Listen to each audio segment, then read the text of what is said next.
Vamos a empezar la conferencia para que no nos quedemos todos aquí en pijamas. Sixto Paz Wells viene de la tierra del Perú, que tiene mucho en común con México. Nos gustan los chiles, los picantes, los elotes, los tamales. Lo que no tenemos son ni quesadillas ni tortillas. Pero tanto la mezcla racial como el desarrollo cultural ha sido muy similar, paralelo. Nosotros tenemos mucho en común con México. Y hace 2500 años atrás se desarrolló en el sur del Perú la cultura Paracas. Esta gente trató de alguna manera revelar a los seres que vinieron del cielo, por lo cual se deformaron los cráneos de una forma exageradísima. Ahora, no son extraterrestres, son seres humanos que simplemente quisieron asemejarse a los seres que venían del cielo. Y dejaron los antiguos Paracas en el norte de Nazca, o sea, realmente en la zona de podríamos decir, de Paracas es tanto la costa como la parte montañosa, ¿no? Dejaron ellos también figuras en el paisaje y pistas de aterrizaje, montañas aplanadas que dan la impresión como si fueran astropuertos. Posteriormente, los Nazca, que vinieron 500 años después, estamos hablando hace 2000 años atrás, en un área de 600 kilómetros cuadrados, hicieron líneas, pistas y figuras que pueden ser vistas del cielo, que dan la impresión como si fuera un astropuerto. Sabemos que las naves extraterrestres no tienen un tren de aterrizaje, necesitan un aeropuerto para aterrizar. Y sin embargo, todo esto fue hecho a propósito, sabiendo que al final la humanidad desarrollaría la aeronáutica y la astronáutica. Y seríamos capaces de observar esto desde el cielo y lo llegaríamos a relacionar, lo asociaríamos con un lugar de embarque o desembarque. Hay sitios en el planeta que están marcados para que se produzca ese encuentro definitivo con las civilizaciones alienígenas. Uno de estos lugares que tiene diseños como este se encuentra muy cerca de aquí, en la zona de Tecate. En Tecate hay figuras del paisaje para ser vistas desde el cielo. Tienen miles de años de antigüedad. Y la mayoría de la gente de la zona no lo conoce, no lo sabe. Entonces, vengo de una tierra, un territorio muy duro, muy difícil. El Perú tiene desiertos muy secos, tiene montañas muy quebradas, tiene selvas impenetrables. De 1.285.000 kilómetros cuadrados aquí en el Perú, solamente el 4% cultivable. Por eso los incas construyeron un sistema de tierras artificiales llamados andenes o terrazas. Y todas las montañas tienen forma de escaleras, en donde ellos cultivaron en esas escaleras. Ahí mismo, en la línea de Nazca, pueden ver ustedes la figura del astronauta, tiene 49 metros de largo, un ángulo de inclinación de 45 grados, saludando al cielo, como un recordatorio de que estos seres del cielo vinieron y prometieron volver algún día. Es más, la Explorer Society de los Estados Unidos desarrolló un globo de aire caliente con tejidos vegetales propios de la época Nazca y amarraron allí una canasta, o sea, realmente un caballito de motora, o sea, una embarcación hecha de un junco que crece en el agua Titicaca, y esta embarcación la elevaron simplemente para que los exploradores norteamericanos demostraran con ello de que los antiguos Nazca pudieron haber sido capaces de ver desde el cielo las figuras que ellos hicieron, ya que están esparcidas en 600 kilómetros cuadrados. Ayer les mencioné que formo parte de una experiencia de contacto que empezó en Perú en el año 74, que fue dada a conocer a nivel mundial por un periodista español, Juan José Benítez. Juan José Benítez fue el primer periodista que nos acompañó al desierto al sur de Lima y verificó que el contacto era extraterrestre. O sea que realmente había objetos que sabían la ley de la física y que se comportaban de una forma muy peculiar allí, y aparecieron tal como nuestros mensajes de tipo psicográfico, de escritura automática, lo decía. Nosotros ya veníamos practicando desde el año 73 Hatha Yoga y Mantra Yoga Meditación, técnicas que nos llevaron a predisponer, a facilitar la experiencia de contacto. O sea, obviamente pues no teníamos muchísimos años ni éramos gurúes de la yoga ni de la meditación, simplemente Simplemente era un año antes que ya veníamos practicando estas técnicas de respiración, relajación, concentración, meditación, y se nos ocurrió como gano intentar el contacto extraterrestre. Pues el contacto empezó con avistamientos. Llegamos a ver aterrizar las naves, vimos bajar a los tripulantes, y estos seres nos dijeron que tenían un objetivo, que tenían una misión. La misión de ellos es ayudarnos a que sobrevivamos a la intolerancia, a la estupidez, a la necedad, al egoísmo. Recordarnos de que tenemos un rol protagónico en el concierto de los mundos. Según los extraterrestres, ellos vienen a aprender o a recordar cosas a través nuestro que ellos han olvidado o han descuidado. Según ellos, nosotros estamos participando o somos parte de lo que se llama el plan cósmico, por el cual 8 planetas, de los cuales uno es la Tierra, fueron seleccionados para tratar de crear las condiciones para que surgiera una civilización bajo un patrón de evolución diferente que les permitiera a los extraterrestres extraer información a través nuestro. Imagínense ustedes civilizaciones que han avanzado mucho tecnológica y mentalmente, pero a costa de sacrificar las emociones y los sentimientos. La intención de ellos era ayudar a facilitar para que una civilización priorice la emoción y el sentimiento y les permita a ellos recordar o reconectarse a través de la emoción y el sentimiento con el amor. Los extraterrestres vienen a aprender a amar a través de esto, pero no porque ellos no amen. Lo que pasa es que para ellos el amor es el bien común. Y si el bien común requiere que tú desaparezcas, ellos sin ningún escrúpulo se deshacen de ti. Ese tipo de violador, los integran. Ese tipo de ladrón, los integran. Son como los chicos. O sea, simplemente dan directo, solucionan el problema de inmediato. Nosotros, la mayoría de los pueblos, en la actualidad, como que sentimos compasión, misericordia, aún por las personas más podríamos decir, aberrantes, con actitudes muy destructivas y todo. Pues somos capaces de los más terribles actos de inhumanidad, pero también de los más sublimes actos de amor y desprendimiento. Esa capacidad de contraste es la que estos seres vienen a aprender a través de nosotros. Pero sobre todo, esa capacidad de priorizar, de alguna manera inclinarnos hacia lo positivo, lo bueno, o sea, solamente hacia el amor. En el año 86, a raíz de un mensaje psicográfico que mi esposa, Marinita, recibió, fui al desierto y delante de mis compañeros apareció un objeto, proyectó una de luz como de 1,5 metros alrededor mío, me alzó y me llevó hacia el interior del objeto. Inicialmente me encontré yo suspendido en el aire y se cerró con una especie de tapa de alcantarilla, una escotilla o tapa de alcantarilla, unos 3 metros de diámetro, con 3 círculos concéntricos. Y de un punto central salían varios rayos. Al bajar la intensidad de la luz, pude ver que la luz procedía de un cristal piramidal suspendido en un techo abovedado. De un momento a otro, me encontré en un salón circular abovedado con luces rectangulares rojas alrededor. El piso era como un espejo, no veía nada. Sin embargo, al frente mío se abrió como una puerta ovalada. Traté de avanzar hacia allí y cuando miré a través de la puerta me di cuenta que esa puerta comunicaba con un salón hexagonal, un falso techo, como con pirámides invertidas de ancha base cuadrangular de color naranja. Del lado izquierdo y derecho de la habitación hexagonal habían 3 niveles de pantallas. Lo curioso es que las pantallas no eran convexas como la Tierra ni planas, sino eran ligeramente cóncavas. Y además las pantallas se movían con la pared. Al pie de las pantallas había unos extraños escritorios llenos de discos brillantes. En el centro de la habitación había 2 grandes cilindros, de la mitad hacia abajo oscuros, de la mitad hacia arriba rojos y transparentes, y adentro había tubos metálicos con fragmentos de minerales en el interior. Al frente mío se abrió como una compuerta, una luz muy potente, y delante de la luz la silueta de 4 seres, uno con 1,80 m, robusto, corpulento, y otros 3 seres más pequeños, más delgados, con cabezas grandes en relación a sus cuerpos delgados. Yo lo único que atiné a hacer fue irme hacia atrás y saludar. El más alto ha venido caminando hacia mí, tenía un traje brillante pegado al cuerpo, que solamente dejaba ver el rostro y las manos. Y de pronto empezó a hablar en perfecto castellano, lo cual me sorprendió. Y me dijo de que no tuviera miedo, que estaría 1 hora con ellos.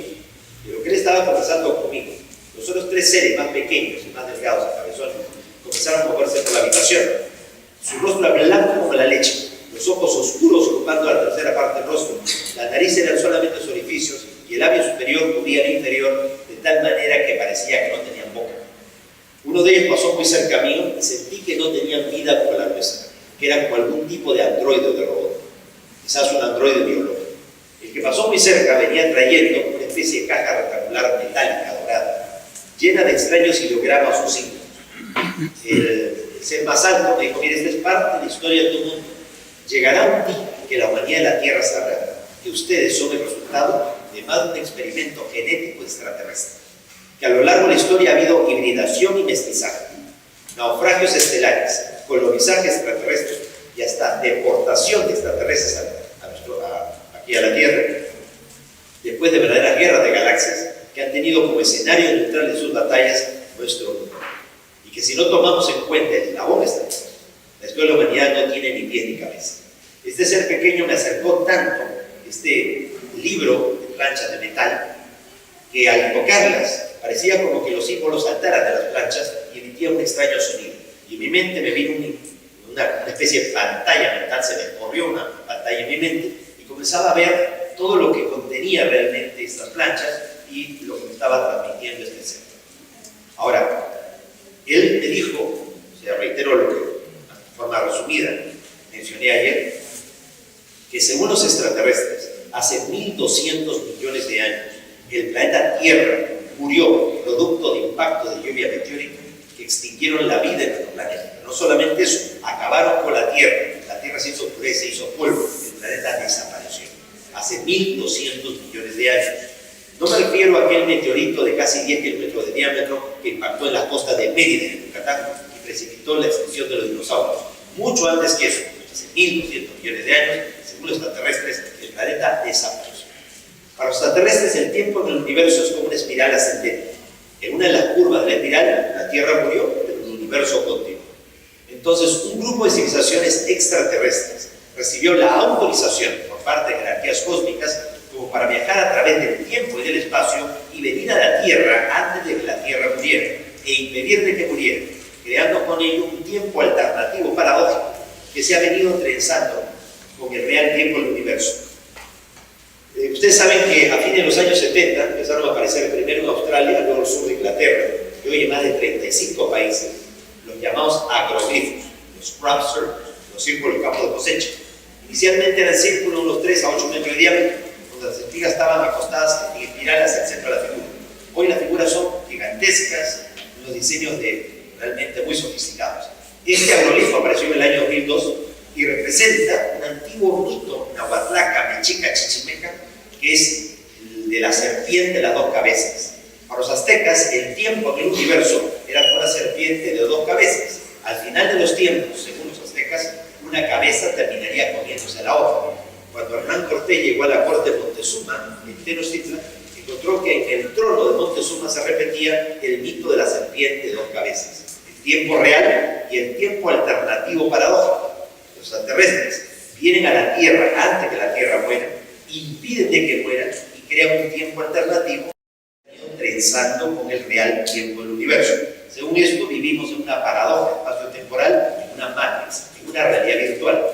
Pero desde el momento que los extraterrestres escogieron a la Tierra, y no solo a la Tierra, también a otros 7 planetas más, estos seres que no tenían práctica para lidiar con las emociones y los sentimientos, han sido víctimas, han sido afectados por las emociones y sentimientos, a tal punto que estos seres se hicieron adorar como dioses, tomaron territorios completos del planeta y grupos humanos como feudos particulares. Hubo extraterrestres que se pelearon entre ellos por nosotros, hubo quienes tuvieron miedo de que el ser humano, al ser una versión corregida y mejorada de ellos mismos, pusiera en peligro su propia existencia. Entonces trataron de sabotear, boicotear el plan cósmico. Entonces, ha habido extraterrestres incluso que se han hibridado con seres humanos en la Tierra. 200 pleiadianos, liderados por un ser llamado Semiasa, tuvieron contacto sexual con seres humanos en la Tierra. Eso lo dice el capítulo 6 del Génesis bíblico y también aparece en el libro apócrifo de Enoch. Cuando los hombres comenzaron a poblar la tierra, engendraron hijas, y viendo los hijos de Dios y los ángeles del cielo que las hijas de los hombres eran hermosas ante sus ojos, tomaron de entre ellas cuantas quisieron y procrearon de estas los antiguos héroes de antaño. no que todos los ángeles eran seres inmateriales con cara de niña y alas hacen faltas. La misma Biblia nos dice que se comportan cual marineros en lejano puerto y van dejando regalo a la familia.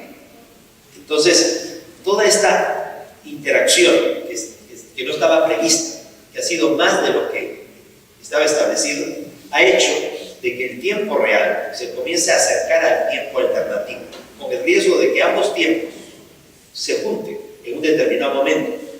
Y los mayas profetizaron esto en el Chilam Balam de Chumayel, el libro El Adivino de Burjaguar, cuando las cosas están por suceder. Y hay muchos monumentos, muchos edificios, escaleras jeroglíficas, estelas del mundo maya que sitúan la fecha del 21 de diciembre del año 2012 para el giro del tiempo o la sincronización de los tiempos, la posibilidad de que ambos tiempos se junten y se cree un tercer tiempo, una nueva realidad. Esta experiencia fue en el año 86 y fue divulgada en el 86. Miren ustedes este agroglifo que apareció en el año 2001 en Alton Barnes, en el sur de Inglaterra. Se puede ver en parte del sistema solar, aquí el Sol, la órbita de Mercurio con Mercurio, la órbita de Venus con Venus, pero en la órbita de la Tierra no hay Tierra, porque en el real tiempo del universo no solamente no hay vida en la Tierra, ni siquiera hay Tierra. Y existía la posibilidad de que, debido al final de un ciclo cósmico, una radiación, un pulso que está viniendo del centro de la galaxia y que llega a nuestro sistema solar cada 26.000 años, se aperturara un agujero de gusano, un pliegue cósmico, que permitiera que la Tierra y todo el sistema solar pasara hacia la cuarta dimensión, cosa que había ocurrido el 21 de diciembre de 2012. Ahora, a raíz de que hubo conflictos entre los propios extraterrestres, algunos de los cuales no estaban de acuerdo con seguir adelante con el plan cósmico, ya que de los otros 7 planetas, o sea, aparte de la Tierra, habían 7 más.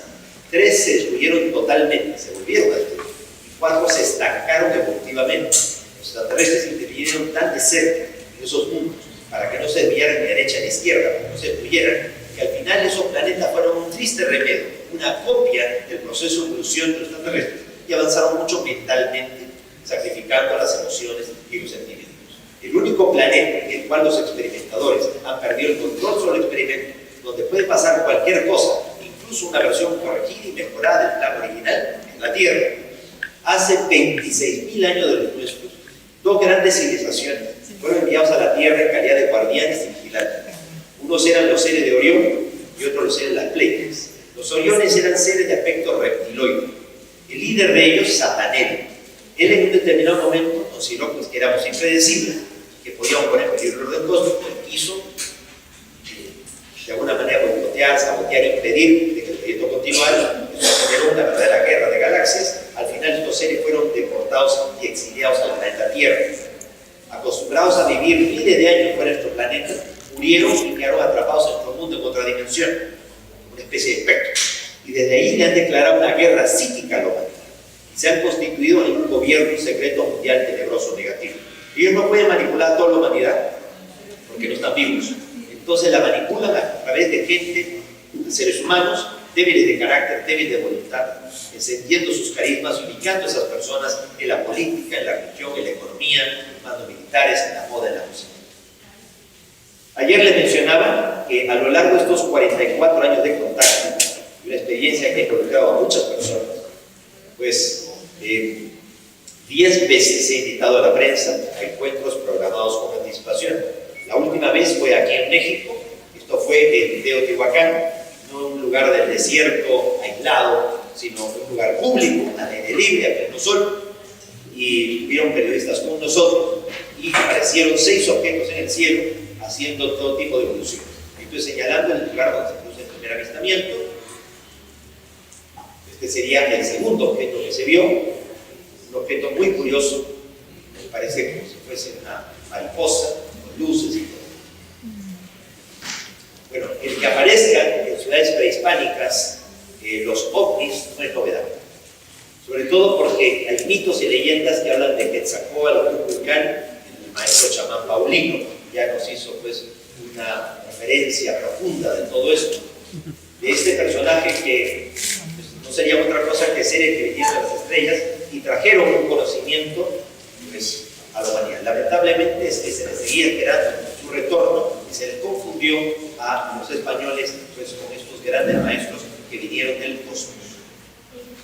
Y ciertamente, no solamente pues Quetzalcóatl o Kukulcán era un ser que vino de las estrellas, sino que trajo un conocimiento, y todas las personas que de alguna manera se iban accediendo a ese conocimiento y lograban encarnar toda esa información y esa sabiduría, pasaban a ser también nuevos Quetzalcóatl.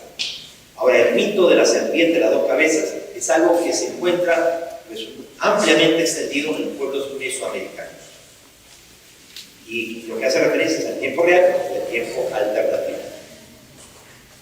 Los mayas decían que sus antepasados vinieron de las Pléyades y llegaron a la Tierra a través de una gran cola de serpiente o caña hueca, que no sería otra cosa que los agujeros de gusano o pliegues cósmicos, portales interdimensionales para viajar a través del tiempo y del espacio. Es interesante cómo la cosmogonía maya pues hace referencia realmente a la visión y el rol que tiene nuestro planeta, y cómo hay seres del cosmos ayudando a la evolución de este planeta y una gran expectativa para la propia humanidad. Resulta ser de que en el mundo mesoamericano están extendidos los juegos de pelota, pero los juegos de pelota de los mayas, por ejemplo, y no solamente los mayas, sino el juego de pelota se extendió por todas las demás culturas. Los juegos de pelota no eran de ninguna manera un deporte como lo es para ahora nosotros el fútbol, o el básquet, o el vóley. Era un verdadero ritual sagrado. La idea que una bola de gel o de caucho, que pesaba entre 4 y 6 kilos, mal golpe con la cadera podía romperte la cadera, tenía que botar y entrar por un anillo de piedra. Las ciudades mayas, todo el mundo mesoamericano, tienen sus juegos de pelota. El estadio azteca, o el estadio olímpico, por así decirlo, del juego de pelotas del mundo maya se encuentra en Chichén Itzá, que es una ciudad maya tolteca. Ya miren ustedes, ya los taludes han sido reemplazados en gran parte por paredes verticales. Pues la mitología nos habla de Ispalanqué y Munapú, o sea, dos dioses gemelos que a favor de la humanidad retan a los dioses del Xibalba, del inframundo, aquellos seres que fueron deportados y exiliados aquí en la tierra, a jugar el juego de la pelota. Y al final realmente ellos, a través de una serie de trucos, engañan a estos seres de Xibalba, del inframundo, y logran realmente asegurar la sobrevivencia de la humanidad.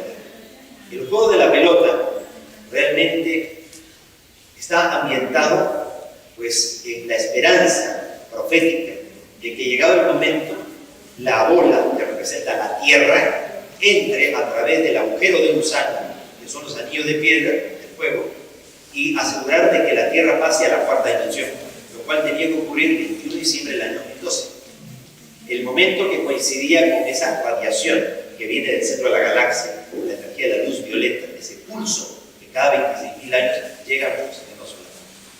Entonces, el destino de la humanidad se estaba jugando simbólicamente, o de pelota, entre los seres humanos y los dioses antiguos, donde la Tierra tiene que pasar a través del agujero de gusano dimensional que le integre a la otra realidad o morir en el intento, lo que provocaría que la humanidad sea sacrificada, su sangre vertida.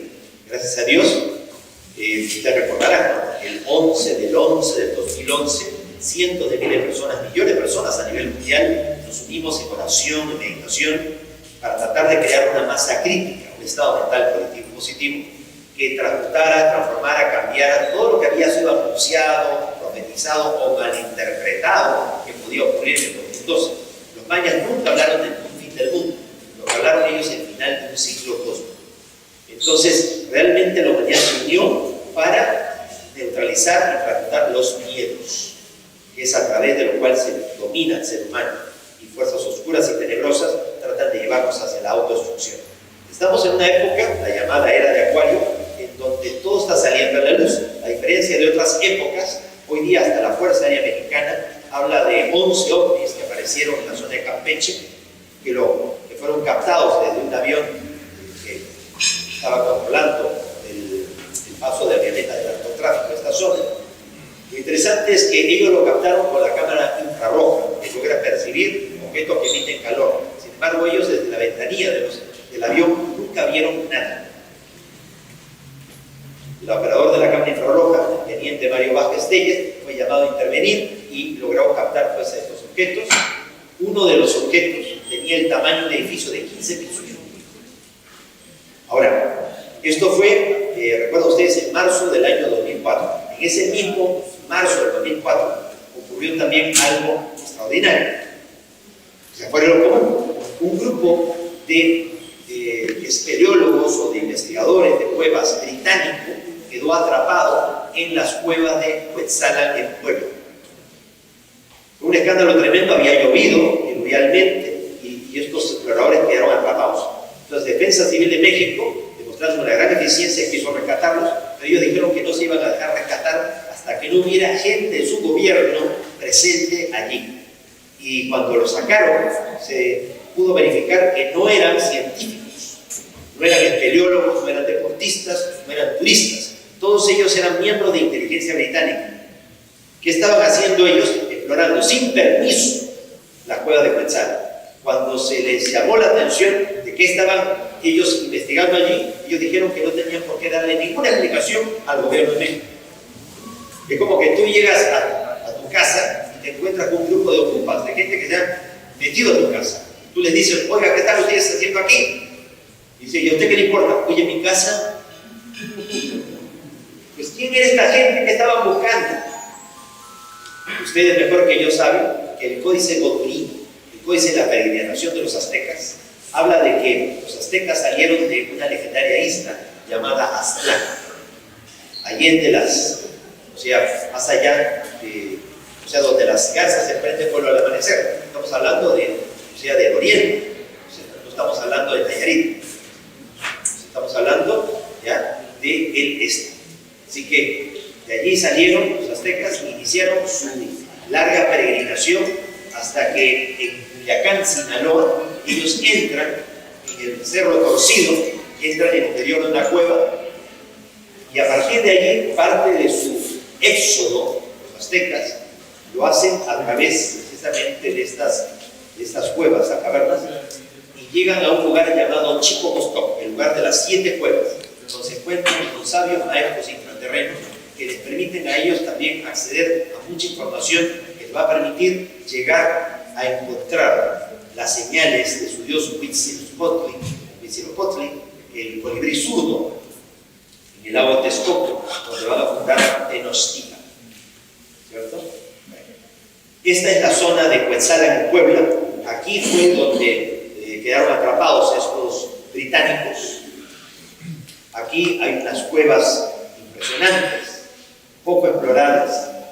Tuve el alto honor de acompañar a nuestro querido amigo Antosac de allí de Puebla. Me invitó para que pudiéramos, claro, la autorización, o sea, de las autoridades de la zona, entrar en el interior de las cuevas, ya, y es un mundo fascinante.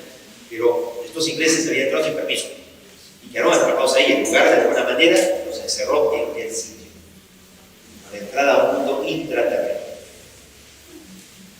Pues, ¿qué estaban buscando en Cuetzalan estos británicos? En la década de los años 60, Juan Moritz, un húngaro nacionalizado argentino, residente en el Ecuador, se hizo amigo de los Shuar, de la tribu de los Quichus, esa famosa tribu conocida por reducir los dolores de cabeza con la cabeza puesta.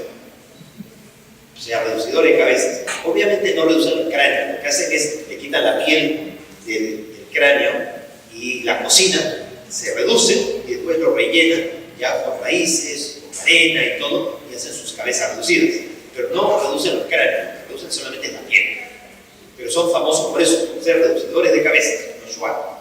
Los Shuar le contaron a Juan Moritz de la existencia de una red de túneles galerías en la cordillera del Cóndor, la frontera entre Ecuador y Perú, donde los gentiles, una raza superior de gigantes, habrían dejado gran conocimiento de la historia planetaria. Pues la entrada de la cueva de los Tallos es una boca, un hueco, ya que te lleva a 100 metros en caída libre. Y allá abajo, a 100 metros por debajo de la selva, se extiende un sistema de túneles por más de, o sea, la parte explorada han sido en la actualidad 14 kilómetros, pero se extiende indefinidamente. Estas cuevas se llaman la Cueva de los Tallos, que está en la zona del río Coanos. es famosa ya precisamente unos aguiluchos que viven en el interior de las cuevas en la total oscuridad. Y los indígenas cada cierto tiempo bajan para sacar los huevos de estas aves. En la década de los años 20, del siglo XX, pues un sacerdote salesiano, el padre Carlos Crespi, recibió la indicación de parte del Vaticano que debía viajar al Ecuador y adquirir piezas arqueológicas para enviarlas al Museo del Vaticano.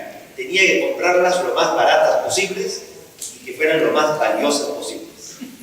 Entonces, de cada 3 piezas arqueológicas que el padre Crespi compraba, una le enviaba al Vaticano y 2 se las guardaba. Las que él se guardaba, una la vendía,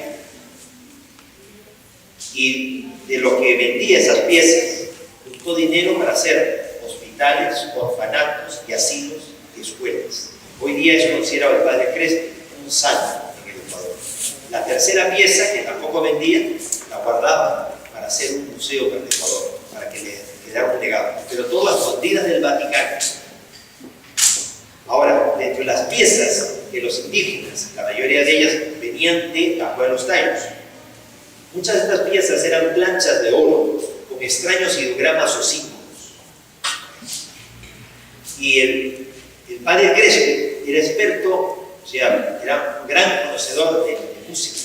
Y entonces se dio cuenta que los símbolos que aparecían en las planchas eran idénticos a los neumas del canto gregoriano, por lo cual estas planchas no se leían, se cantaban. En las planchas se puede ver, por ejemplo, pirámides al estilo de las pirámides egipcias, pero jamás se había encontrado pirámides así en el Ecuador. En el Ecuador lo máximo que se encuentran eran tolas. Tolas son pequeñas pirámides de tierra, o sea, son estructuras trapezoidales en lo alto de las colinas, pero de tierra, pero nunca una pirámide tipo Egipto, ¿no? Miren ustedes los extraños jeroglíficos. Las planchas, la comparación con el canto gregoriano. Ahora, es curioso porque se habla de cuevas, se habla de planchas cuyos símbolos se cantan. Los árabes son un pueblo muy sabio que ha transmitido gran enseñanza a través de cuentos. ¿Quién no conoce la historia de Una noche en Sherezade? Especialmente el cuento de Alibaba y los 40 ladrones. 40 ladrones roban los tesoros de la humanidad. El número 40 es un número que se repite mucho en la Biblia. 40 días y 40 noches fue el diluvio universal. 40 días Moisés en lo alto del monte Oreb en el Sinaí. 40 años el pueblo de Israel dando vueltas por el desierto. 40 días de ayuno Jesús antes de iniciar su vida pública. Y a los 40 días de haber resucitado, Jesús ascendió en cuerpo y alma al cielo. 40, cuarentena, aislamiento, purificación. Según el cuento, 40 ladrones roban los tesoros de la humanidad. ¿Cuál es el tesoro más valioso que la humanidad tiene?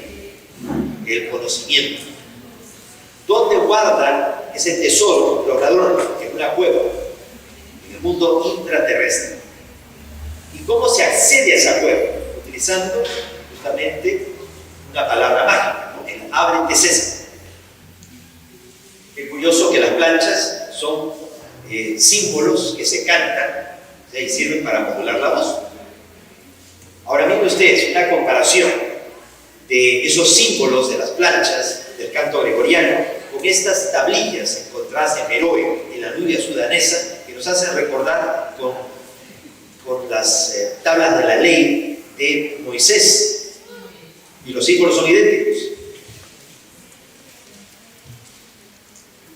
En la década de los años 50, George Adamski, un polaco nacionalizado norteamericano, residente al pie del Monte Palomar en Palomar Gardens, afirmó haber entrado en contacto con un ser llamado Orton, procedente de Venus, que lo invitó a subir al interior de la nave, y en el interior de la nave él encontró, pues, él vio las pantallas, en las pantallas símbolos.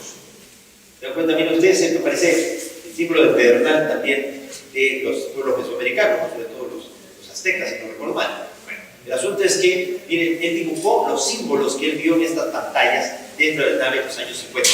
Pues en los años 60, un grupo de arqueólogos franceses encontró petroglifos en la selva amazónica, ya que tienen miles de años de existir, y miren ustedes, copiaron los símbolos que aparecían en las piedras de hace miles de años atrás 10 años después de lo que dibujó George Adams. La similitud es espectacular. Y por otro lado, los símbolos tanto de George Adamski como los símbolos de los antropólogos y arqueólogos franceses se asemejan mucho a lo de las planchas del padre Crespi, a los símbolos del canto gregoriano y a todo lo demás.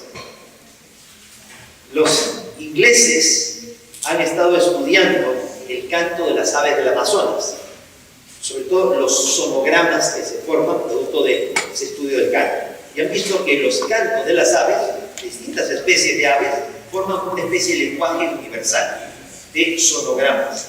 Y esos símbolos, al parecer, llevan a pensar a los científicos que podría el canto no ser natural sino aprendido, que alguien enseñó a las aves es a cantar o a modular el sonido de esta manera. Una cosa muy extraña.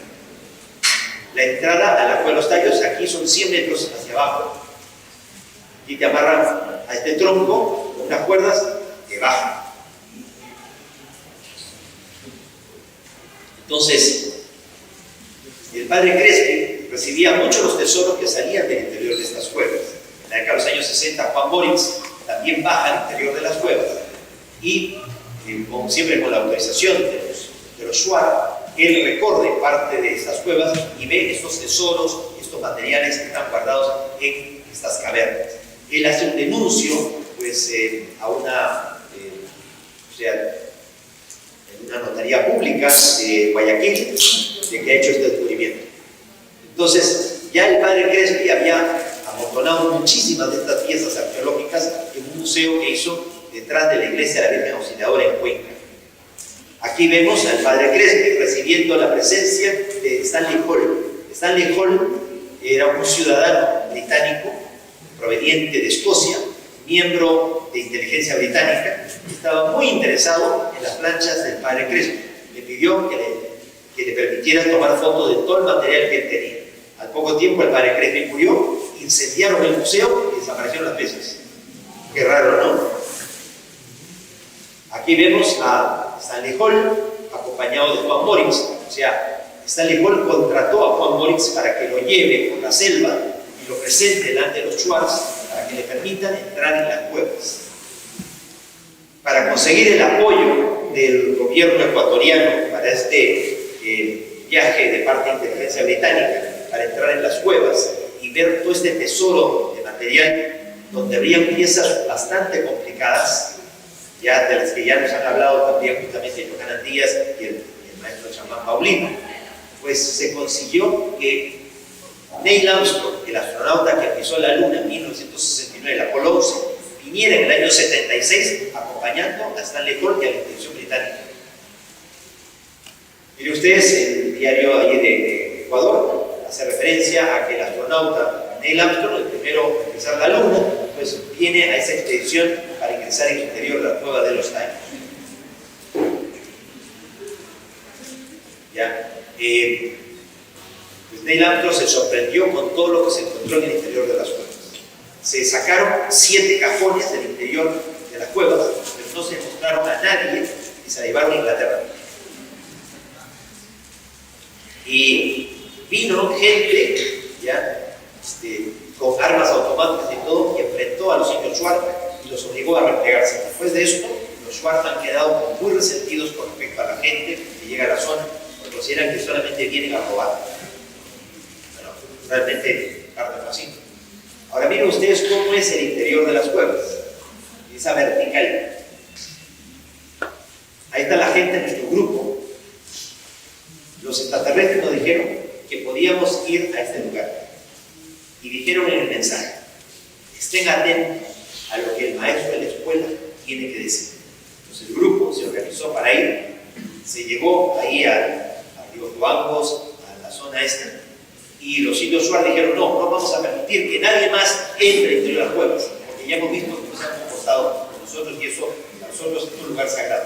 Entonces en ese momento salió el maestro de la escuela diciendo: déjenlos pasar, es gente buena.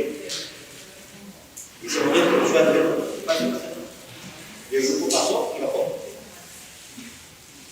Interesante cómo se cumplía todo. El interior de las cuevas es insólito. Miren ustedes, hay pasadizos que se puede ver claramente que han sido trabajados por la mano humana. Esto está a 100 metros de profundidad.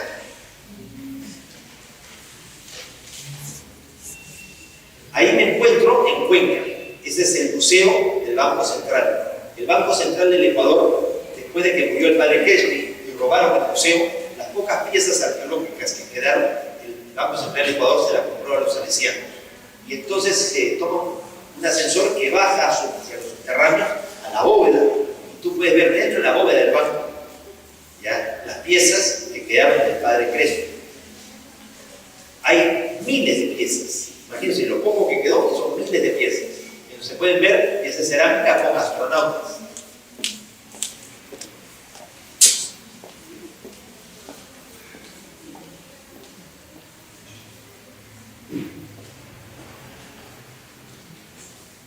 Ahí me encuentro en la zona de Tulipe, que es parte de la selva de los indios Yumbo.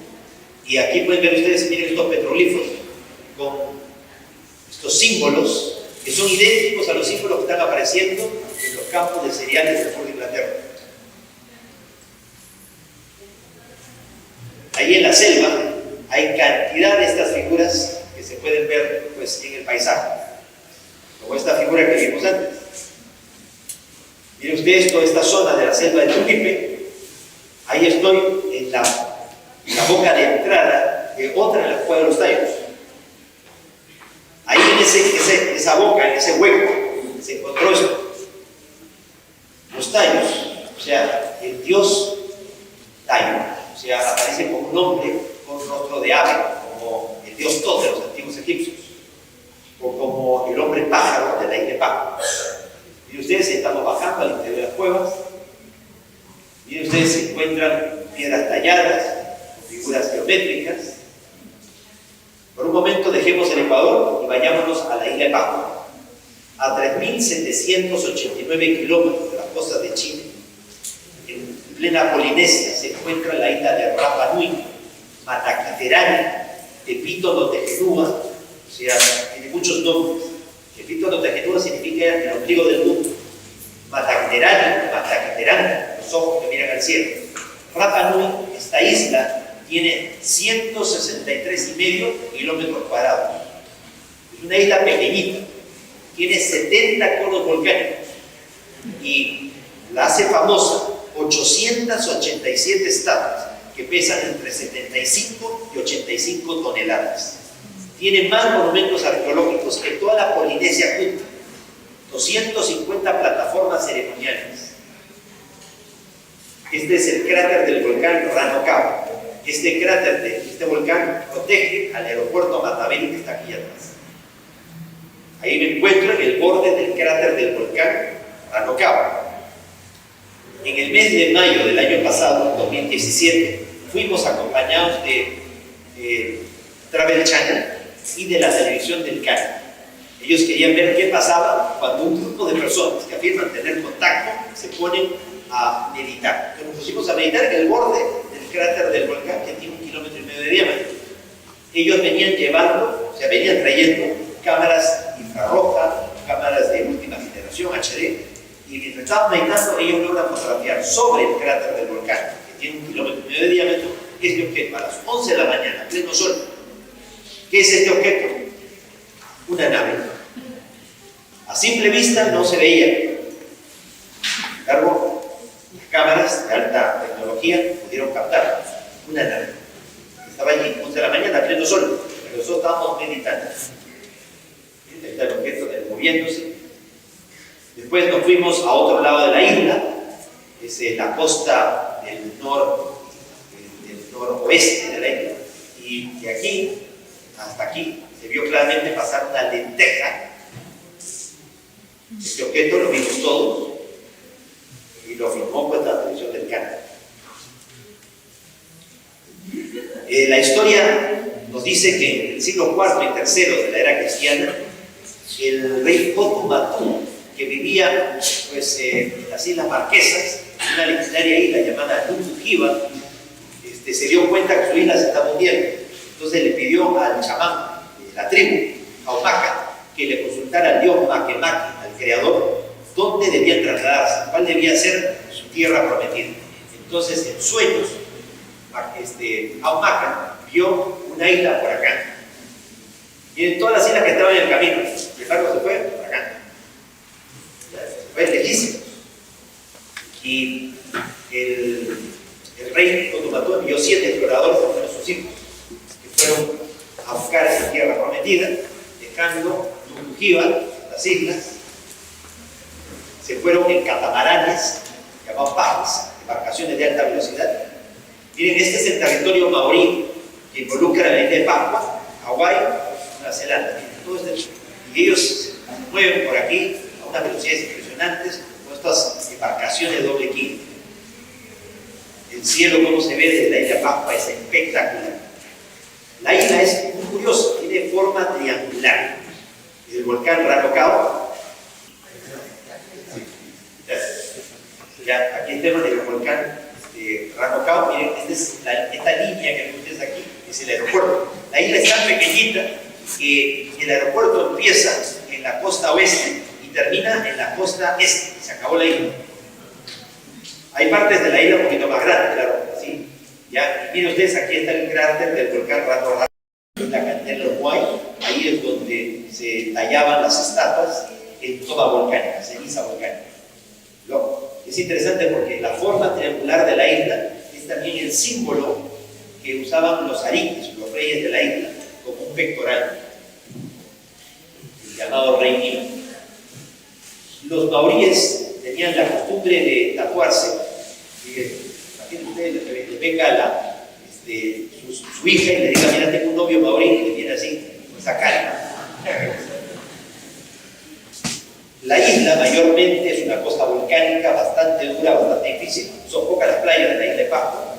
Hay uno de los ajus o plataformas ceremoniales, diferente a los demás. Las estatuas están mirando en dirección hacia Nukujiva, hacia el mar. La mayoría de las estatuas siempre están de espaldas al mar, y que recuerda a los 7 exploradores que llegaron a la isla, enviados por el rey Otumatú. En el mes de agosto llegó el rey Otumatúa con todas sus embarcaciones a poblar la isla. Por eso la playa se llamó Anaquena, que significa agosto. Entonces es la playa más bonita que tiene la isla. Esta es la apariencia que tenía Otumatúa cuando llegó, pues, hace 1700 años a la isla. Este sería uno de los moais del inicio, de los primeros moais que se colocaron en la isla. Y miren ustedes cómo los moais han ido evolucionando hasta que se han llegado a hacer moais de 10 a 12 metros de altura y de 75 a 85 toneladas. El asunto no solamente es que se tallaban estas estatuas, sino que encima se les colocaba un sombrerito hecho de otra piedra, de escoria roja, que pesaba 2 toneladas y media. Llevar la estatua 17 kilómetros y luego colocarla, subirla a una plataforma ceremonial y luego ponerle el sombrerito. Cuando el rey Otumatúa vino a la isla, venía trayendo medio centenar de tablillas Cojao Rocorrón, tablillas en madera de tolomino, una madera endémica de la Polinesia, con extraños símbolos, ¿no?, de esta escritura Rocorrón. Aquí pueden ver ustedes los símbolos que aparecen en las tablillas Rocorrón, y comparen estas figuras con estos otros símbolos encontrados en tablillas de arcilla de hace 5000 años atrás en la desembocadura del río Indo, en el Pakistán, en ciudades como Mohenjo-Daro y Harar. Si se dan cuenta, los símbolos son idénticos, son los mismos símbolos, pero hay una diferencia de 3000 años entre un pueblo y otro. O sea, el Pakistán y las islas de la Polinesia. Pero no es que coincidan de cada día símbolos uno o dos. Los símbolos son idénticos, uno con otro. Las ciudades de Mohenjo-Daro y Harappa hace 5000 años atrás tenían alcantarillado, tenían luz artificial, usaban petróleo ya para iluminarse. En cuanto a los sumerios, tenían realmente una alta cultura, una alta civilización. Era gente de rasgos negroides y que fueron víctimas de pueblos áridos, blancos, que venían del Cáucaso, más primitivos, que los conquistaron. Bueno, es de la isla de Pascua. Acá hay algunos ajus que han sido reconstruidos Y se ve pues que la isla tiene 250 plataformas ceremoniales a lo largo de toda la isla. Y los pascuenses son grandes navegantes.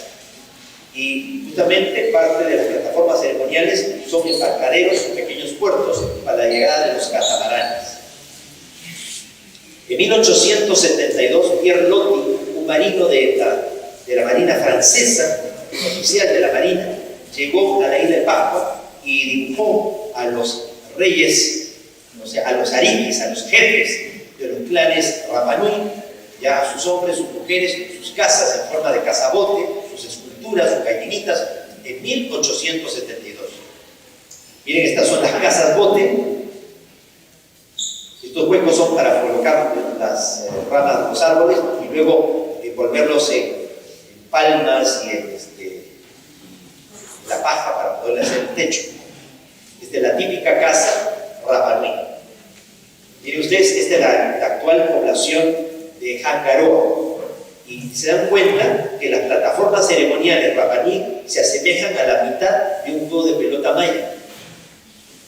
Es muy curioso. Las estatuas originalmente tenían sus sombreros de coria roja. Cualquier semejanza entre esto y esto es mera coincidencia. Ahora, ¿por qué es este sombrerito? ¿Realmente usaban sombreros? No. Lo que pasa es que los pascuenses se amarraban y tenían el pelo largo, se lo amarraban tipo cebolla. Entonces, los pucaos representan el peinado de los pascuenses. Lo curioso es que pucao significa la piedra roja, y pucao es una palabra quechua, ya que significa rojo. Entonces, ¿cómo puede haber esa coincidencia? Este es el volcán Rano Rarag, la cantera de los Moai. Aquí se tallaron la mayoría de las 887 estatuas de la isla. Ahora, cuando tú llegas a la isla de Pascua, te dicen los guías locales que cada vez que moría un rey ariki, se tallaba una estatua. Entonces, ¿cómo se explica que hayan tantas estatuas a medio hacer que no las terminaron? Si recién había que esperar a que se muriera un rey para hacerle su estatua. Eso no coincide, o sea, no obedece a la realidad. Se dice de que los pascuenses acabaron con la ecología de la isla, acabaron con todos los árboles, con todas las palmeras, en su afán, con su locura de hacer estatuas cada vez más grandes, y después que las construían, las ponían sobre estos troncos y las llevaban en troncos hasta hasta los emplazamientos, hacia las plataformas ceremoniales. Según las leyendas, esto no es cierto.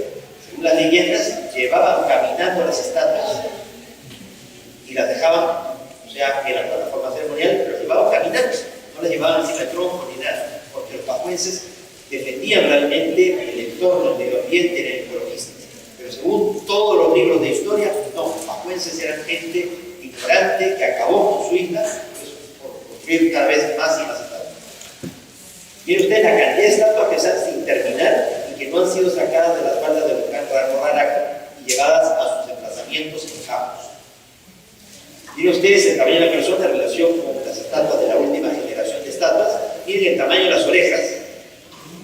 Y este es el tipo de hacha con la que ellos tallaban la ceniza volcánica. Son hachas de basalto. Este lugar se llama Unapau. Miren ustedes acá están los conos volcánicos. Unapau es la cantera de los pucaos. Miren ustedes la cantidad de sombreritos que están ya listos en cadena de producción para ser llevados a sus emplazamientos. ¿Por qué nunca los llevaron? ¿Por qué se quedaron a mitad de camino? Es algo que es inexplicable. Coria roja. Miren ustedes, en la década de los años 50, Thor Heyerdahl, un explorador noruego, pues trataron de mostrar cómo era que se hacían las estatuas. Miren ustedes, se hacían en las faldas del volcán y luego se bajaban cuesta abajo, ¿no? Y se les hacían caer a un hoyo y luego ahí se les paraba. Esta es la estatua más grande de la isla de Pascua. Pesa 180 toneladas y mide 23 metros de altura. O sea, la iban a terminar y la iban a bajar. Nadie sabe cómo. ¿Y ustedes las estatuas? Las estatuas tienen grabados en sus espaldas tatuajes. Tatuajes que representan al dios Makemake, que representan al Mantara, o sea, al Cabiotín pascuense, o al Tancatamán, al hombre paja. En la década de los años 50, la Marina de Chile, tratando de ayudar para demostrar cómo es que los antiguos pascuenses hacían pasos hasta aquí. Mire usted toda la estatua. Ahora, es falso que las estatuas tienen pies. Las estatuas, este es el ombligo, y las estatuas terminan en el muslo. ¿Por qué solamente las estatuas terminan aquí? O sea, eso que dice internet de que las estatuas tienen pies es falso. ¿Por qué solamente termina en el muslo? Porque son estatuas de muertos.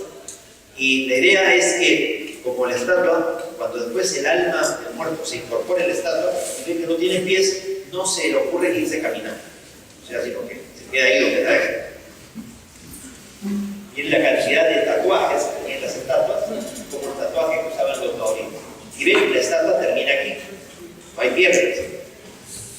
Ahora, los pascuenses tenían caminos espectaculares, hasta ahora están, y llevaban las estatuas caminando. 3 grupos de personas la agarraban desde la cabeza y la iban balanceando como si fuera pues, un porfiado.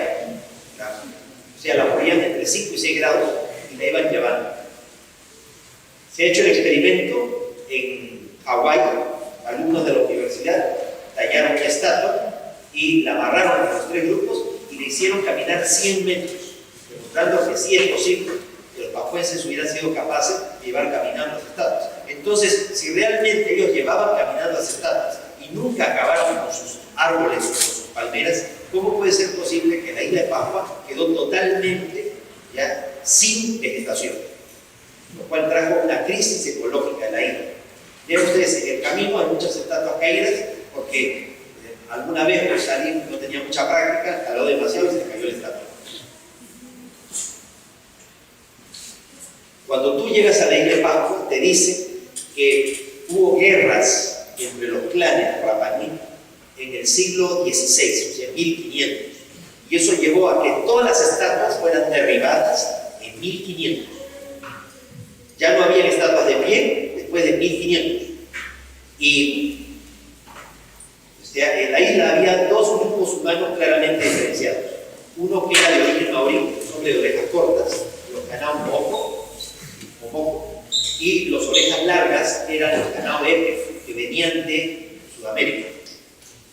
Pues hubo una guerra terrible entre ellos y los orejas cortas acabaron, exterminaron a todos los orejas largas en el siglo XVI, 1500. Pues miren ustedes, el diplomático Lapérouse llega en 1786 a la isla de Pascua y ¿qué encuentra? Las estatuas de pie con sus bucaos encima y toda la vegetación completa en la isla. Sin embargo, en todos los libros de historia te dicen que en el siglo XVI hubo una crisis, se mataron entre ellos, ya y todo porque habían acabado con la ecología y todo. Falso, mentira.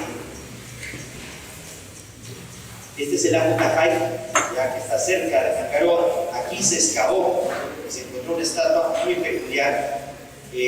A las estatuas, cuando las colocaban ya en sus emplazamientos, les ponían unos ojos de coral con la retina, ¿no? El iris de obsidiana o de la misma coria roja. Entonces, el colocarle los ojos era un ceremonial que se llamaba Ainga Oro, y era como devolverle la vida a la estatua, y el espíritu del Ariki, del rey que había muerto, se incorporaba. Miren ustedes estas estatuas de Ajunaunau, en la playa de Anaquena. Ven cómo las estatuas tienen estos tatuajes que representan al hombre pájaro o al pájaro, al gaviotín pascuense. En muchas piedras están estos petroglifos que representan al hombre pájaro. Según las leyendas Rapanui, los seres del cielo vinieron y a raíz de que el dios Makemake, el creador, creó los cielos y la tierra, pero a la tierra la creó dentro de un huevo. Y dentro de ese huevo experimentó la emoción y el sentimiento, para que si él viera que eso fuera bueno, el huevo se rompiera e inundara todo el universo. Qué curioso, porque esto coincide mucho con todo lo que los extraterrestres han dicho con respecto al rol protagónico, la gran misión que tiene el ser humano, que es aprender a amar y el famoso amor incondicional. ¿Ok? Entonces, cuando los extraterrestres se marchan, son los pascuenses los que asumen la responsabilidad de convertirse en los nuevos Tangatamán, hombre pájaro, por lo cual es cabeza de pájaro y cuerpo de hombre.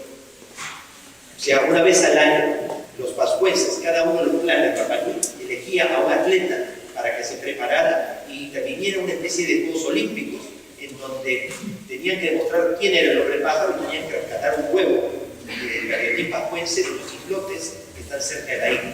Quien lo pudiera hacer, pues realmente le daba honores a su clan y hacía que el jefe del clan pasara a ser el nuevo rey de la isla por un año. O sea, el mito del hombre pájaro hace referencia primero a los extraterrestres que consideraban a la Tierra como algo diferente, aislado del universo que había que cuidar. ¿Recuerdan ustedes el hombre pájaro de la cueva de los Tayos? En el norte del Perú, las culturas preincas hacen referencia a hombres pájaros. Y en estas tumbas y pirámides del norte del Perú se han encontrado estas esferas de piedra. Pues también en la isla de Pascua se han encontrado muchas de estas esferas de piedra. En las culturas del norte del Perú realmente se celebraba mucho los tocados. En la isla de Pascua la gente celebraba mucho también los tocados.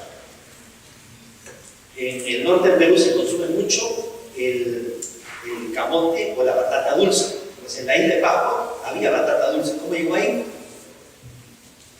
Al parecer hubo un intercambio continuo entre Sudamérica y la isla de Pascua y las islas de la Polinesia. Las tribus del norte del Perú, o la cultura del norte del Perú, tenían también el mito de la serpiente de las dos cabezas, igual que los aztecas. Es más, miren ustedes, en la cultura moche, Zipán, Zicán, se representa a guerreros saliendo a través de portales dimensionales que tienen la forma de la serpiente de las dos cabezas.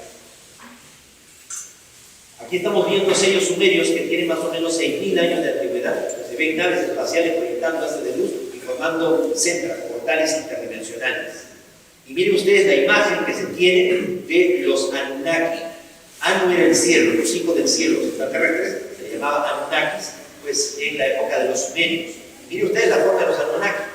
Pues ahora miren ustedes lo que hay en el norte del Perú, de donde muchas tribus o grupos viajaban hacia las islas de la Polinesia. Figuras en el paisaje que son idénticas a las de los sumerios, a la cerámica. Rafael Calderón, amigo nuestro, en el Ecuador, mostrándonos estas piedras, donde se pueden ver claramente estos petroglifos que representan el mismo tipo de ser, o sea, extraterrestres. Y esta es una visión estilizada que aparece en la isla de Pascua, se repite mucho, del hombre pájaro. ¿Se dan cuenta? Se asemeja mucho a los Anunnaki, a los seres del cielo de la época sumeria. Y esto que ya vimos anteriormente, el tiempo real y el tiempo alternativo, representados por los dos ojos de los Anunnaki. En Australia se repite mucho en las cuevas pues, la figura de los Wajima, de los dioses del cielo. Y es curioso porque los Anangu, los aborígenes australianos, te cuentan una historia que dice que los dioses del cielo, los Wajima, crearon a la tierra y a la humanidad en el Tukurpa, en el tiempo del sueño, en un tiempo diferente al real tiempo del universo. Y dijeron al ser humano que nunca saliera de la tierra, porque este lugar era nuestra responsabilidad. Después hubo una gran guerra de los Wajima y los hombres serpiente venenosos fueron derrotados en sus cuerpos, fueron dejados debajo de la gran piedra de Uluru, en el desierto australiano. Curioso que todos los mitos y leyendas de estos pueblos supuestamente primitivos coinciden con toda la información extraterrestre que nosotros hemos recibido. En el borde del cráter del volcán Rangocao se encuentra la aldea ceremonial de Orón, donde se hacía el ceremonial de Tangatamán.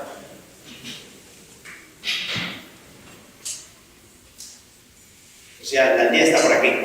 Miren ustedes todo el borde del cráter del volcán, como el mar ha ido acabando ya gran parte del volcán Rangocao. Estos son los islotes a donde se tenía que llegar para rescatar el huevo del Cariatín pascuense, Botuiti y Botunuí. Hoy por hoy, los jóvenes pascuenses están recuperando sus tradiciones, de tal manera que hacen una competencia entre ellos, ya la misma competencia del hombre pájaro. Este es el manutá, externa lunata de área, charrán, lunado o isón. Onychoprion innatus, también denominado Gaviotin pascuense. Es el que justamente deja los huevos que tienen que ser tomados. El ritual aquí está la aldea ceremonial de Oroco. El ritual es que cada uno de los clanes elige a un atleta que tiene que bajar estos 400 metros en caída libre. Es una pared vertical de roca volcánica, toda cortante. Tiene que llegar aquí, las olas son entre 6 a 8 metros, golpean contra el acantilado. Si justo coincide que bajas, te aplastas contra el muro y te hace puré. Por otro lado, si te tiras antes que llegue la ola, pues todo esto es rocas y te hace también puré. Hay que esperar a que choque y justo en ese momento te tiras para que la ola te lleve. Ahora tienes que nadar contra las olas y tienes que evitar, todo esto está lleno de tiburones. Entonces, si tú ya te cortaste aquí con las piedras, ya es probable que no llegues a los islotes. Ahora, subir a los islotes es también difícil porque es de vertical. Entonces está lleno de todo tipo de conchas. Entonces tú te vas subiendo y te vas cortando. Entonces agarras el huevo y tienes que agarrártelo en la frente. Y tienes que nadar de regreso sin que te coman los tiburones, a ti y al huevo. Subir los 400 metros de vertical con las uñas sin que se rompa el huevo. Llegas aquí y una vez que llegas, entregas el huevo entero al jefe de tu clan y el jefe del clan dice, gané. Él, no tú. Y eso hace de que el jefe del clan pase a ser el rey de la isla por todo un año. Claro, ¿cómo te compensan a ti? Te dan la chica más guapa de la isla. Bueno, algo. Hoy por hoy los jóvenes pascuenses pues mantienen esa tradición y es curioso porque las embarcaciones que ellos hacen de totora, la totora que está dentro del volcán viene del lago Titicaca, nadie sabe cómo llegó hasta ahí. Y además ellos hacen embarcaciones como las del lago Titicaca. ¿De dónde les viene eso? Pues este es el Moai Hoa Acananaía, robado de Orongo el 7 de noviembre de 1868 y trasladado al barco inglés HMS Topaz, capitaneado por Richard Ashmore Powell, que llegó a Inglaterra al Museo Británico. Era un Moai que estaba en la aldea ceremonial de Orongo, uno de los Moai más importantes de la isla. Lo robaron, se lo llevaron. Y miren ustedes, en 1886 los mariners del barco de la Armada Norteamericana, el Mohican, se saquean, destruyen toda la aldea ceremonial de Orongo, robándose todas las piezas arqueológicas, todas las piedras pintadas, talladas y todo. Ahora, todos estos barcos se llevaban la madera de la isla para reparar sus barcos y también para la forma. Ellos fueron los que acabaron con la isla. Sin embargo, en todos los libros se dice que fueron los pascuenses, los propios aborígenes, los que acabaron con su isla. Por favor, mentira. Esta es la cueva de Anatacatacay, o Anacay Tacata. Aquí se preparaban los que iban a hacer los tacatamal. Miren ustedes, aquí está la cantidad de pinturas rupestres del hombre pájaro y del Gaviotin pascuense. Ahí estamos haciendo una práctica de grupo, tratando de sintonizarnos con la historia oculta del lugar. Dicho sea de paso, que el mes de agosto estamos volviendo a ir a la isla de Pascua por 10ª vez, así que si alguien se anima y quiere acompañar, busquen ustedes en mi correo sixtopascuenza@gmail.com y les doy todos los datos para que me puedan acompañar ese viaje increíble a la isla de Pascua. Entonces, los hombres de orejas cortas eran los Hanau Mopó, mientras que los hombres de orejas largas eran los Hanau Ewe. Te dicen que en el siglo XVI se exterminaron a todas las orejas largas. Sin embargo, cuando Jacob Royer en 1722 llegó a la isla y la descubrió oficialmente para Europa, toda la gente que los ayudó a recibir, todos eran hombres de orejas largas. Pero ¿cómo? ¿No es que habían desaparecido ya en el siglo XVI? ¿Cómo puede ser posible que en el siglo XVIII todos los que los han a recibir todos son orejas largas? Miren ustedes, esta es la descripción que hizo Jacob Royer de la población, que todos orejas largas. Y había unos cuantos orejas cortas. Entonces toda la historia que te enseña en la isla de Pascua es falsa, es real. Y a los pascuenses les han lavado el cerebro. Ya simplemente para que no tengan cómo recriminarle al mundo occidental el haber acabado con la isla. Bien, las estatuas con sus orejas largas. Resulta ser de que, según el cronista Pedro Sarmiento de Gamboa, cronista de la conquista del Perú que acompañó a Francisco Pizarro, los incas, en este caso el inca Tupac Yupanqui, hizo dos grandes expediciones, una a la selva amazónica y otra hacia las islas de la Polinesia, y descubrió las islas de Ninachumbi y Aguachumbi. Nina significa fuego y Chumbi cinturón de fuego, islas volcánicas. Pues en la isla de Pascua y en las islas Gambier existe el recuerdo de un rey llamado Tupac, que llegó de Oriente con cantidad de balsas y trajo muchas cosas, ya que le sirvieron después a estos pueblos taurinos. Este es el canal de Teaba o Tupac, el canal por donde llegó el rey Tupac a la isla de Pascua.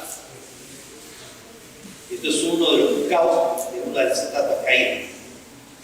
Lord Heyerdahl, desde los años 50, quiso demostrar que esto era posible. Es una embarcación de Totora del lago Titicaca, se fue para adentro y las corrientes marinas lo llevaron hacia las islas de la Polinesia, sin tener que hacer mucho esfuerzo. Ahora miren ustedes, en la isla de Pascua hay la única estatua que tiene pies, que es esta, está sentado sobre sus talones, que es el Moai Tucuturi, tiene 3,5 metros de alto. Ese Moai se asemeja mucho a las estatuas Tiahuanaco cerca del lago Titicaca. Qué curioso. Cuando Jacob Royelet en 1722 llegó a la isla y la descubrió, vio que las estatuas estaban de pie y también vio unas estatuas muy extrañas. Los indígenas del Cusco, miren ustedes. Pero ¿dónde están esas estatuas? Nosotros exploramos la isla y encontramos esas estatuas escondidas, tiradas en el interior de la isla. Alguien no quería que se viera. ¿Ven? La estatua de Moai Tucuturi tiene una barba al estilo egipcio. Y es curioso porque los Rapanui le llaman al sol Ra, como los egipcios. Miren ustedes, esta es una de las plataformas ceremoniales llamada Ajupinapa, que se encuentra cerca del aeropuerto Mataveni. Si se dan cuenta, los muros son típicamente incas. Y quienes hayan estado en Perú, en el Machu Picchu, que se hayan ido a Ollantaytambo, ¿ya? Recordarán los muros casi circulares. Ven aquí cómo se trató de reciclar realmente el monumento. Se sacaron paredes de los laterales para alargar el monumento. Pero originalmente eran redondeadas porque esto, la Ajupinapa, era el templo al sol de los incas.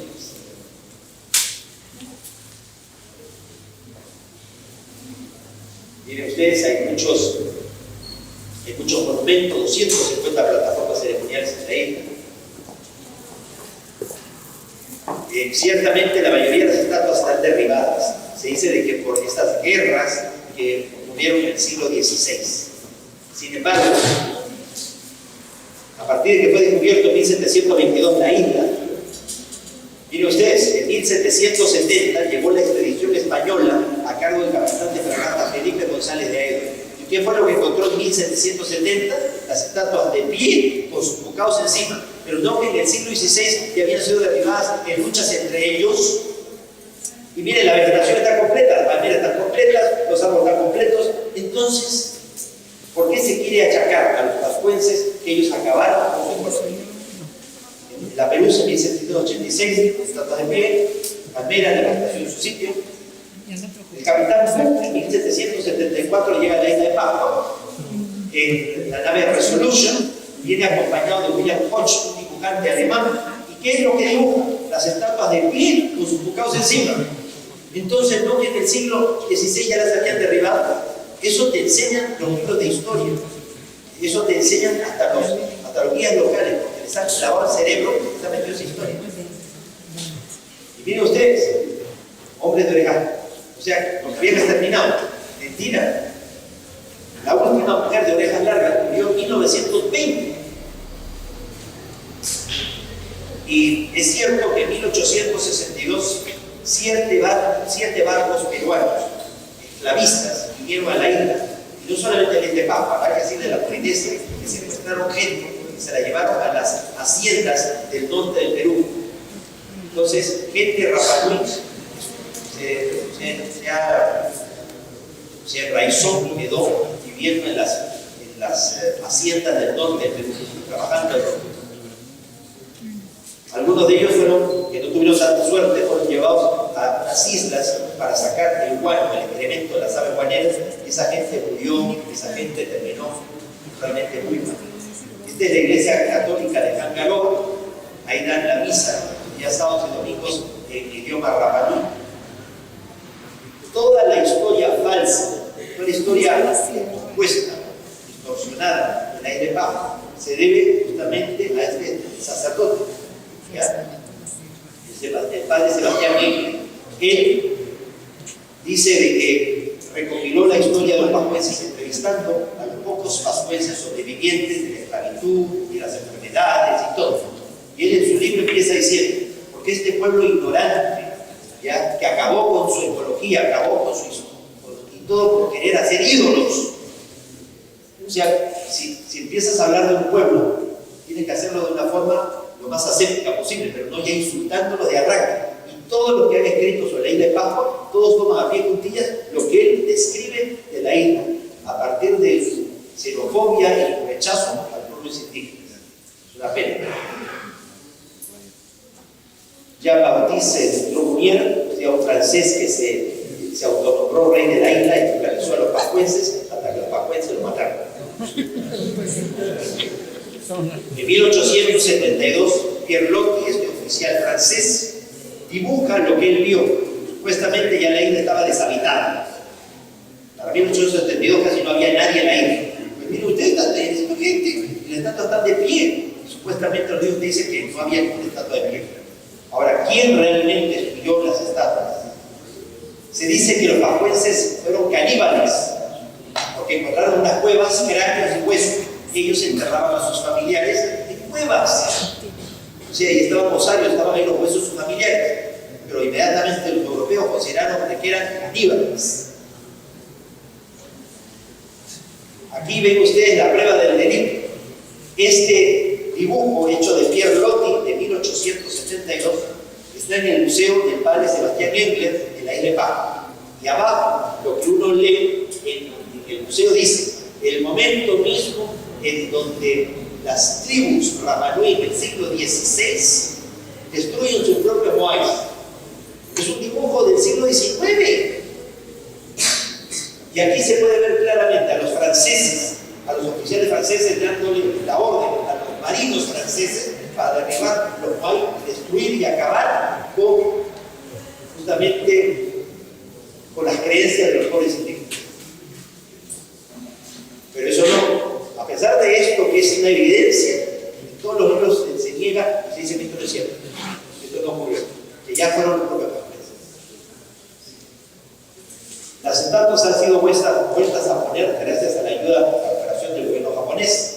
Este es el lago Tongariki, que está en el sur de la isla. Allí nosotros fuimos invitados por los extraterrestres a la isla de Pascua por una experiencia de contacto. Voy a pasar rápido para no alargar mucho. Mira, toda la isla está llena de cuevas, grutas increíbles, espectaculares. Hemos ido con Travel Channel, hemos metido entre las cuevas donde aparecen las imágenes del dios Makemake. Esta es la piedra de Víctor Tejenúa, la piedra del ombligo del mundo, el oráculo de los antiguos pacuenses. Pones tú una brújula y inmediatamente da vueltas y vueltas y vueltas y vueltas. Esta es la playa de Ovaje. La playa entra dentro del polo de un volcán. Todo esto es un volcán. Y el mar ha entrado dentro del polo del volcán.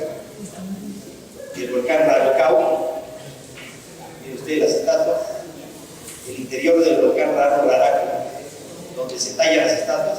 Miren ustedes esta estatua que está caída y compárenla con esta montaña en las selvas del Madre de Dios. Los incas hicieron una expedición para construir una última ciudad de penetración en la selva amazónica, la ciudad del Paitito, la ciudad del Dorado. Y así como Machu Picchu tiene un rostro gigantesco, Huayna Picchu, aparece mirando hacia el cielo, la ciudad de Dorado, la ciudad de Paitito, que está debajo de toda esta selva, en ruinas, tiene esta montaña, que es la meseta del Pantiacoya, con una forma de un moai gigante mirando al cielo. Y ustedes, para que vean el tamaño de la estatua comparado conmigo. Y aquí, en la zona justamente Paití. Nuestros petroglifos, esto es de la selva amazónica. Y miren ustedes, esta imagen que aparece aquí es el dios Makemake. ¿Qué hace el dios Makemake? Le baja a miles de kilómetros de distancia en la selva amazónica. Este es el volcán Coique, el Ajochocarito. Ahí estamos haciendo una práctica, como la que vamos a hacer mañana en el seminario de taller práctico que estamos haciendo en la Casa de los Arcángeles. El seminario empieza a las 10 de la mañana y terminará probablemente a las 8 de la noche. Estamos haciendo una práctica de nervóptica para captar la historia a través del tacto. Pues acaso el hijo no está castigado contra el muro, simplemente están ahí concentrándose para captar la historia. El volcán Racorrarán, la casa de Juan. Los mitos y leyendas Bapanui dicen que un grupo de hombres serpientes, los mofos, fueron exilados del cielo, una nave en forma de esfera que aterrizó en el interior del volcán Racorrarán.